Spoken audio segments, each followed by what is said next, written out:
Hello everyone, welcome to another learning session of Foundation of Programming at Codemode, where you learn by practice. Currently you are learning about binary numbers, and in today's class we will learn about bytes. In the previous class we learned about bit, in which we learned that bit is a unit of measurement of data storage. A bit can have only two values, 0 or 1. And we learned that bit is like a bulb, either it is on, which is 1, or off, which is 0. Now before I start about Byte, don't forget to like this video and follow our channel on YouTube. Your likes and subscriptions motivate me to create more videos and courses like this. Let's begin.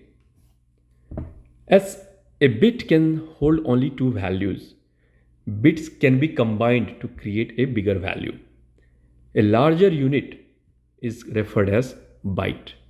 In the diagram below here on this screen, you can see I have put 8 bulbs. This is my first bulb. This is my first bulb, second, third, fourth, fifth, sixth, seventh, and eighth. A group of 8 bulbs together is referred as byte. Each bit here, each bulb I'm denoting as a bit, and you know that a bulb can only hold 0 or 1. So think of this as a bit in which this is off, this one is on, this one is another on, this one is off, off, off, on and on.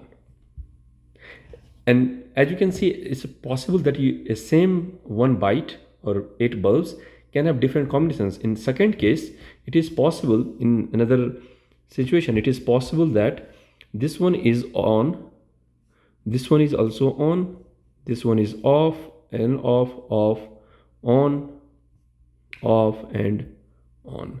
And like this, you can represent multiple values, in fact, right? And we will talk a little bit more about the possible number of values.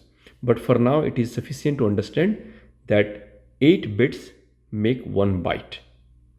And now this chunk of 8 bits or 1 byte can be used to represent multiple values and can store different, a large amount of data, in fact.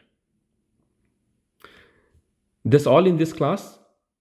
If you have any question, feel free to post it on the community forum on our platform, and either I or someone would be happy to answer.